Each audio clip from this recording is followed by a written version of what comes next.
This is Mrs. Evans, and welcome to your Module 1 crash course video. This shortened version of the crash course video should allow you to review either for an exam or a Module 1 DBA. Let's get started by taking a preview of the standards or essential questions that are assessed in Module 1. You can pause the video at this moment to read through them.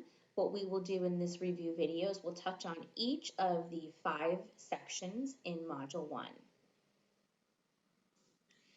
Let's get started with a brief review on order of operations. If you remember from your review in the module, we are going to be using what we call PEMDAS, or order of operations, to help us remember what order to approach this in. P stands for parentheses or grouping symbols. E stands for exponents. M stands for multiplication. D stands for division, and I like to group these together because we do one or the other from left to right. And then addition or subtraction, left to right. So let's put this in practice with this example here. We're going to start with parentheses or grouping symbols. We're going to go inside here and we see 36 divided by 2 squared. Well, first we have to do the 2 squared before we can actually divide. So we're going to bring down whatever we're not going to touch. 2 squared is 4. Minus 48 divided by. Now we can go ahead and take care of the negative 4 squared because this exponent is going to come before the division. So negative 4 squared means negative 4 times negative 4, which is positive 16. On our next step, we're only going to work inside the parentheses because everything else we'll have to take care of from left to right. So 36 divided by 4 is 9. So bring everything down. And then we continue with our exponents. 9 squared is 81.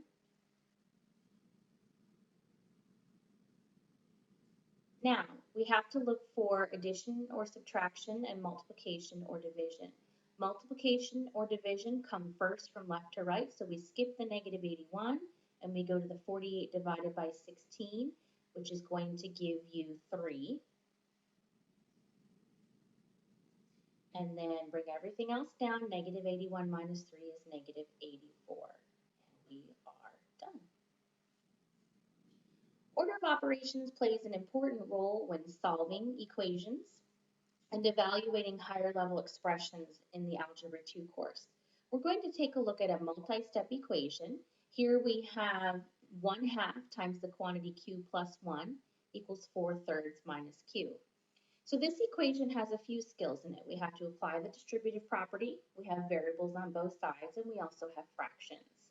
So let's take a look at our first step. Clearly we have to distribute to remove the parentheses. So 1/2 times q is 1/2 q, and then 1/2 times positive 1 is positive 1/2. And then we bring down the right side, we have 4/3 minus q. Now, at this point, you could choose to clear the fractions, or you could do all of the work with the fractions, but either way, you're going to need a common denominator. So I'm going to clear the fractions by multiplying the entire equation by one number that will eliminate the denominator. So we're looking for the least common denominator between 2 and 3. Well, 2 and 3 both go into 6. So we're going to multiply the entire equation by 6. You could even put it as 6 over 1, not 6 over 6, 6 over 1, so that you understand how the denominators are cleared.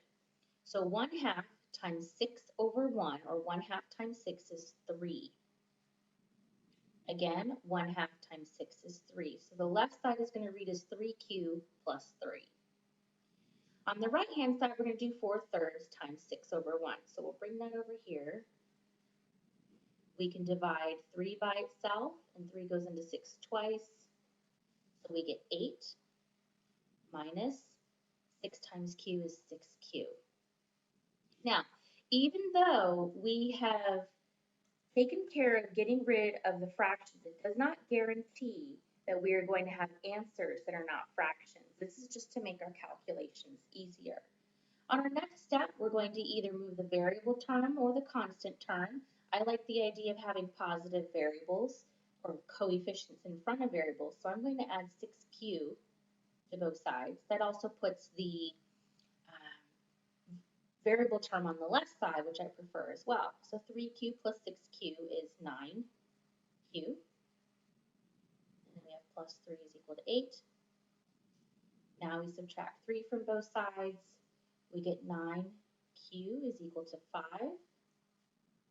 Divide both sides by 9, and q is equal to 5/9.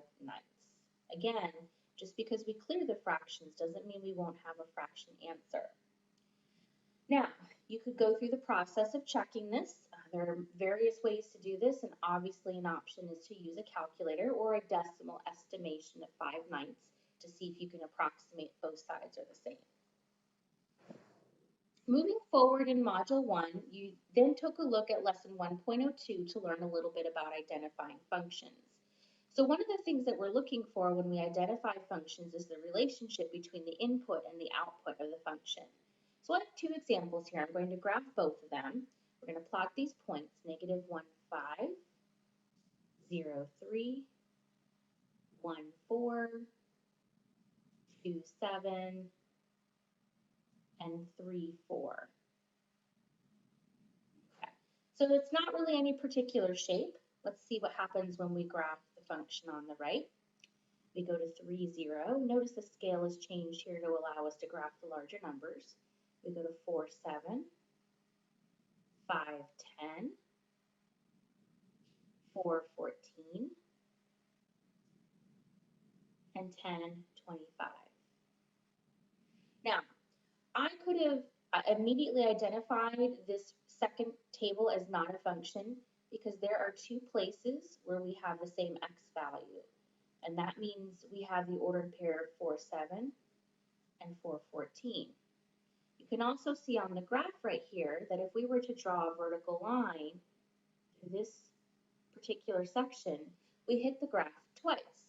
However, on this first one, each x value has a different y value. So even though there's no particular pattern, it's about the relationship between each x value and the y value assigned to it. In a function, each x can only have one y. So that's why the graph on the right is not a function, but the graph on the left is a function. So you can tell by looking at the ordered pairs, look for a repeated x value. You can look at the graph by applying the vertical line test, and we will practice that on this next page. I have three different graphs here. You may or may not recognize these particular graphs. I'm going to take this first graph and I'm going to drag this arrow. And every time I move this arrow, I am touching that curve, that black curve, twice. So this is not a function.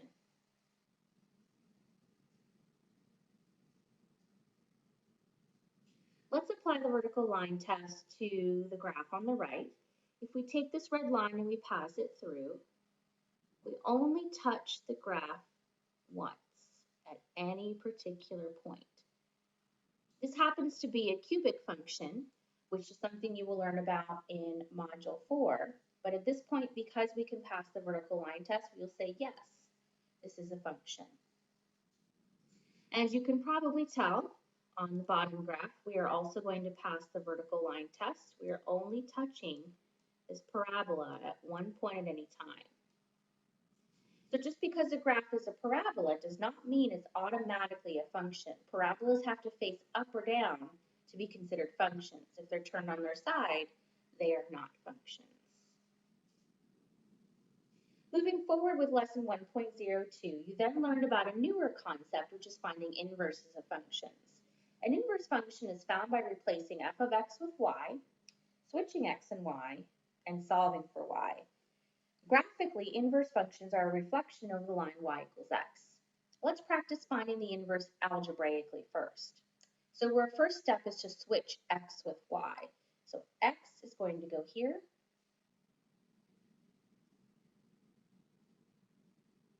and y is going to go here. Notice nothing else moves, just the variables move when we are finding inverses. And now we can take whatever steps are needed to find the inverse algebraically. So one of the things I could do as my first step is I could subtract 1. I'll continue this in black ink. X minus 1 is equal to negative 1/3 y. Now at this point I need to isolate y. There's a few ways to do this. One way is to clear the fraction, and I could multiply the entire equation by the denominator to clear the fraction. However, that's still going to leave y as a negative. So I'm going to multiply by negative 3 to make sure that this y is positive, and then that means it'll be isolated. So negative 3 times x is negative 3x. Negative 3 times negative 1 is positive 1. And negative 3 times negative 1/3 is positive 1y. So we have y equals negative 3x plus 1. You also learned in the module that one of the options for understanding this as an inverse function, if the original function is called f of x, then the inverse function is called f raised to the negative 1 with an x. We read that as f inverse of x. This helps us tell the difference between the two functions, but it also tells us that they are inverses of each other. Let's take a look. Oops, I made a mistake. That should be a 3. Let's correct that. Let's take a look at the graphical relationship between these two functions. The first one we're going to graph here, I will graph this one in red. So I'm going to go to positive 1, and I'm going to graph a slope of negative 1/3. So down 1 and right 3. I can also go up 1 and left 3. So this has a negative slope.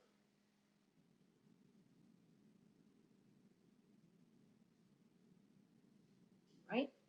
This line right here, by the way, is the line y equals x. Let's graph the second one, our inverse. We have a positive 3 y-intercept and a slope of negative 3. So we go down 3 and right 1. And we can keep doing that until we get enough points to graph.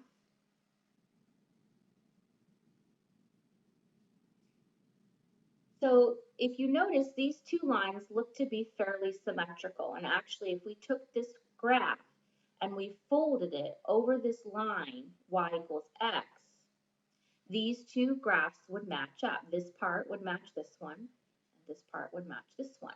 This is the relationship between inverse functions. They are reflections over the line y equals x, because in an inverse function, we switch y with x. So they switch over the line where y is equal to x. You can also verify that two functions are inverses by performing function composition. Function composition simply means that we plug one function into the other. So if we consider this first function f of x and the second function f inverse of x, then one of the options we can do is we can find f of f inverse of x. This looks like very fancy notation, but basically what it says is to take the inverse function and put it inside the original function, because here the inverse is inside f of x. So we'll take our y equals negative 1/3 x plus 1, but we're going to substitute negative 3x plus 3 inside the variable. And now we're going to see what happens when we distribute. When we distribute the negative 1/3 to the negative 3x, a negative times a negative is a positive, and 1/3 times 3 is positive 1. So that's just going to be x. Then we have negative 1/3 times positive 3, which is negative 1. And we'll bring down the plus 1 after the parentheses. And what you'll notice is that the negative 1 and positive 1 are going to cancel each other out, leaving just the variable x. Let's see what happens when we go the other direction. Now we're going to take the original function f of x and plug it inside our inverse function. So we'll do f inverse of f of x. And that means we take this entire expression and put it in place of the variable in our inverse function. So bring down the negative 3x plus 3 and put the original function in place. Let's distribute. Negative 3 times positive 1/3, negative 3 times negative 1/3 is positive 1, or just x. Negative 3 times positive 1 is negative 3. And then we bring down the plus 3, those two cancel, and we're left with y equals x. When you get to this situation where plugging these functions inside of each other cancels out everything around the variable, this is how you know that the two functions are inverses. Let's move forward into lesson 1.04 and take a look at how we graph linear functions. When we graph functions, we have lots of different options.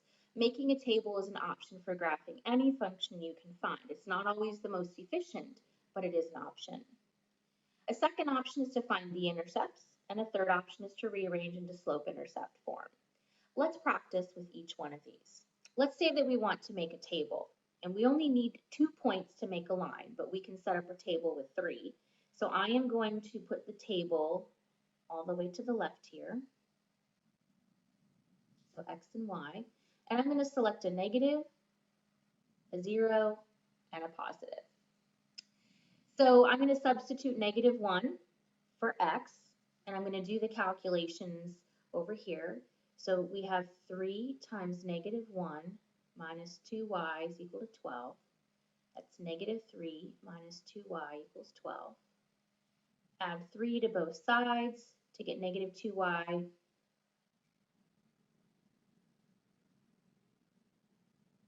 Is equal to 15.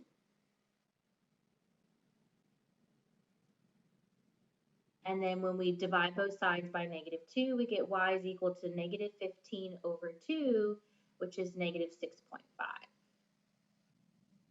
So we have 1 point. The next one we can do in our head because it's easy to let x equal 0. When we put 3 times 0, this piece disappears. And we're left with negative 2y equals 12. Divide both sides by negative 2, and y is equal to 6. Our last value is positive 1, so we're going to do 3 times 1 minus 2y equals 12. 3 minus 2y equals 12. Subtract 3 from both sides to get negative 2y equals 9, and y equals negative 9 halves, or negative 4.5. So you could plot any of these points, 2 of them, 3 of them, or more of them, to connect them and create your line. Your second option is to find the intercepts. When we want to find an x-intercept, we let y equals 0. If we do that, we get 3x minus 2 times 0 is equal to 12. And that part disappears. If 3x equals 12, then x equals 4. So our x-intercept is 4, 0. When we want to find a y-intercept, we let x equals 0. We already did this, but let's show the calculations again. 3 times 0 minus 2y is equal to 12. This cancels. Divide both sides by negative 2, and y equals negative 6. So our y-intercept is negative 6. We could plot those 2 points, and we could connect them with a line to create our graph. Our third option is to rearrange into slope-intercept form. And to rearrange into slope-intercept form, you have to understand how to isolate a variable. That means we want to isolate y. So we're going to subtract the entire term 3x from both sides. We'll get negative 2y is equal to negative 3x plus 12. We'll divide both sides by negative 2. And that leaves us with y equals positive 3 halves x minus 6. From here, we're going to move to the next slide to review how to graph something in slope-intercept form, which we did a little bit earlier in the presentation, but let's review it again. If we have y equals 3 halves x minus 6, let me write it here. We'll have to go a little bit off this graph. It doesn't quite reach far enough. Let's say that negative 6 is down here at the bottom. To graph 3 halves x, we're going to go up 3 and right 2. And we can continue doing that pattern. Remember, slope is rise over run. Now, something that's a little bit different is if we have 3x minus 2y is less than or equal to 12. This is going to be similar to the line y is equal to 3 halves x minus 6, but we have this inequality in here. And to determine which way that inequality should be facing, what we can do is we can test an ordered pair. Let's say we want to test the point 0, 0. So if we substitute 0 in place of x and y, we're going to get 0 is less than or equal to 12. And that's a true statement. And what that means is we should be shading the side where 0 is located. What that also tells me is that this symbol should be less than or equal to. So we're actually going to change this to a greater than or equal to. And the reason why is when we rearrange this into slope-intercept form, we're going to subtract 3x and divide by -2. And when we divide by a negative, when we deal with inequalities, we have to flip our inequality symbol. So when we substitute 0 into this statement, we get a false statement, which means we're going to be shading the upper side of this.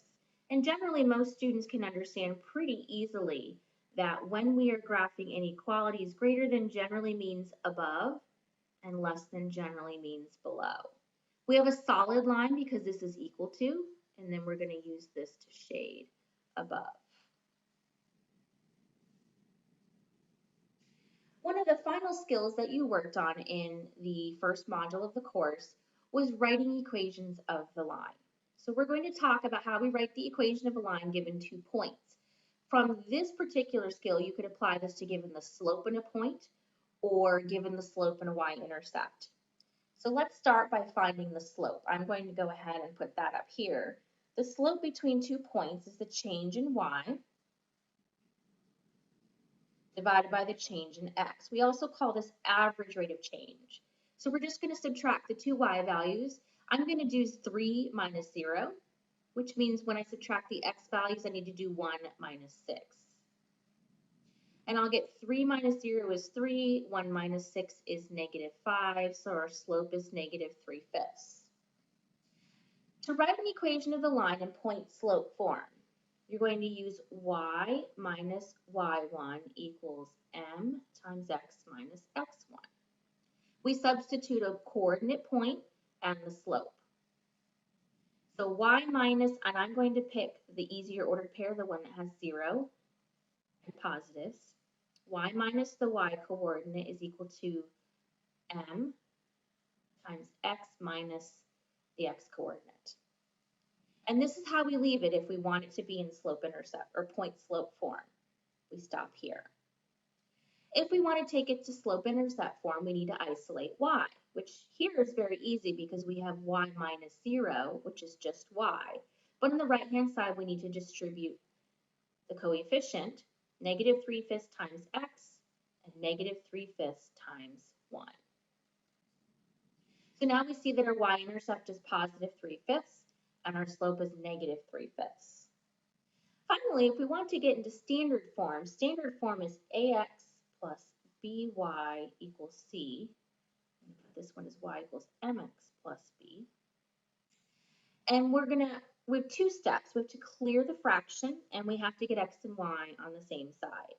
So to clear the fraction, I'm going to multiply the entire equation by the least common denominator, and that's 5. When I distribute through, 5y is equal to -3x plus 3. When we write in standard form, it's a convention of mathematics to put the x term as a positive. In this case, it's very easy. I can simply add 3x to both sides to get them on the same side, and my standard form will be 3x plus 5y is equal to 3. If I ended up with a -3x, I would simply multiply the entire equation by a negative so that the x term is positive. And then you can cycle back to remember that you can find the intercepts to help you graph, or you can use slope-intercept form by plotting the y-intercept and doing rise over run. Your final skill in Module 6 is to compare linear functions by their features. So one of the main features is, of course, slope. Remember that slope between 2 points is y2 minus y1 over x2 minus x1. Generally, if a slope is equal to 0, it's a horizontal line. If the slope is undefined, we have a vertical line. And that means the equation is x is equal to some number, whereas when it's a horizontal line, it's y equals some number. That means in a horizontal line, all the y coordinates will be the same. In a vertical line, all the x coordinates will be the same. When a slope is greater than 1, it gets to be steep. When a slope is less than 1, a slope is more shallow or flat. Okay. Y-intercept is another great way to compare two linear functions. Remember that we will let x equal 0 and solve for y. And remember that is where we cross the y-axis. If you also remember in slope-intercept form, it is going to be your b value, your y-intercept. The final thing that we want to look at is increasing versus decreasing. Increasing means we have a positive slope.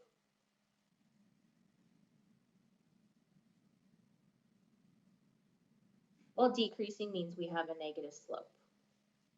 And then you can look back at the actual slope value and you can decide, well, this is steeper than the other. So for example, let's say our slope was equal to -3 and another slope was equal to +2. Well, obviously this first slope is decreasing and the second slope is increasing, but this first slope is steeper because it has a larger rise compared to the right.